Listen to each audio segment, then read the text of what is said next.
Hello అండి, welcome to Meena home food channel. ఎలా ఉన్నారు అందరూ? సో ఈరోజు నేను మన వీడియోలో చూపించబోతున్న రెసిపీ వచ్చేసి కొర్రలతో చేసినటువంటి సాంబార్ రైస్. చాలా క్విక్గా అండ్ ఈజీగా చేసేసుకోవచ్చు. సో ముందుగా మీరు ఎవరైనా సబ్స్క్రైబ్ చేసుకోకపోతే నా ఛానల్ని please go and subscribe Meena home food channel. So ముందుగా మనం ఒక బౌల్లో 1.5 స్పూన్ వరకు కొర్రలు, అలాగే అదే స్కూప్ తోటి పప్పులు ఆప్షనల్స్, కందిపప్పు, హోల్ మసూర్ దాల్ అండ్ మసూర్ దాల్ ఇలా తీసుకొని ఒక 2 నుంచి 3 సార్లు మంచిగా వాష్ చేసేసుకొని తర్వాత వాటర్ యాడ్ చేసేసుకొని మినిమం ఒక 1 అవర్ అన్న సోక్ చేసుకోవాలండి. ఎందుకంటే సోకింగ్ వల్ల మనకి ఈజీగా కుక్ అయిపోతుంది అండ్ తర్వాత ఈవెన్గా కుక్ అయిపోతాయి కూడా. సో ఇలా సోక్ చేసుకున్న తర్వాత మనము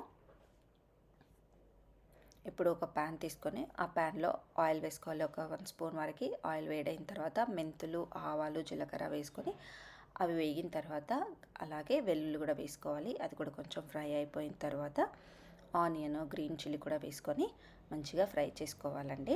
సో ఇది ఫ్రై అయిపోయిన తర్వాత మనం ఇందులో మునగాకు వేసుకుంటున్నాము. ఒక బౌల్ వరకు తీసుకున్నాను. సో మునగాకుకి ఎక్కువ టైం పట్టదు వేగడానికి, లైట్గా కొంచెం ఫ్రై చేసుకొని దాని తర్వాత మనం వెజిటేబుల్స్ యాడ్ చేసుకోవాలండి. వెజిటేబుల్స్ మీకు ఎలాంటి వెజిటేబుల్స్ కావాలన్నా మీరు యాడ్ చేసుకోవచ్చు, చాలా టేస్ట్ వస్తుంది. సో దాని తర్వాత కొంచెం సాల్ట్ వేసేసుకొని కొంచెం లైట్గా ఫ్రై చేసుకోవాలి. సో ఇవి కొంచెం ఫ్రై అయిపోయిన తర్వాత మనం ఇప్పుడు ఇందులోకి ఒక 2 to 3 టొమాటోస్ అనేటువంటివి కట్ చేసి వేసుకోవాలి. సో ఈ టొమాటోస్ మగ్గాలి, కొంచెం మగ్గే వరకు మగ్గనిచ్చి దాని తర్వాత మనం ఇందులో సాంబార్ మసాలా అండ్ తర్వాత 1/2 స్పూన్ వరకు పసుపు అండ్ 1 స్పూన్ వరకు కారం ఇవన్నీ వేసేసి ఈ మసాలాలన్నీ ఆ వెజిటబుల్స్కి పట్టే రకంగా కొంచెం కలుపుకోవాలండి. సో కలుపుకున్న తర్వాత మనం వాటర్ యాడ్ చేసుకోవాలి. నేను ఇక్కడ 500 ml వరకు వాటర్ వేసుకున్నాను. లైక్ ఇప్పుడు మనం స్కూప్ లాగా తీసుకున్నాం కదా కొర్రలు అండ్ పప్పులు, సో అవన్నీ కలిపితే ఒక 1 గ్లాస్ వరకు అవుతాయి. సో అందుకే నేను అవన్నింటికి 2 గ్లాసెస్ ఆఫ్ వాటర్ తీసుకున్నాను.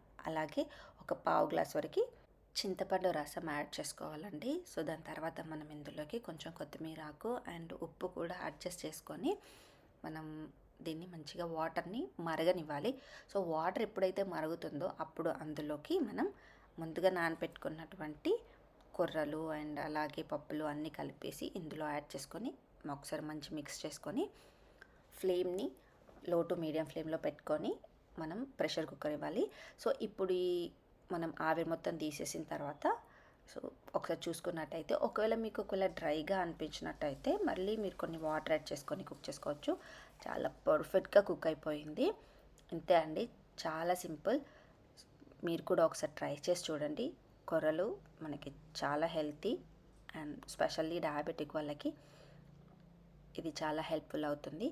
సో ఐ హోప్ మీకు కూడా నచ్చిందని అనుకుంటున్నాను ఈ video. Please subscribe to Meena Homefood channel and share with your family and friends. Thank you so much for watching this video.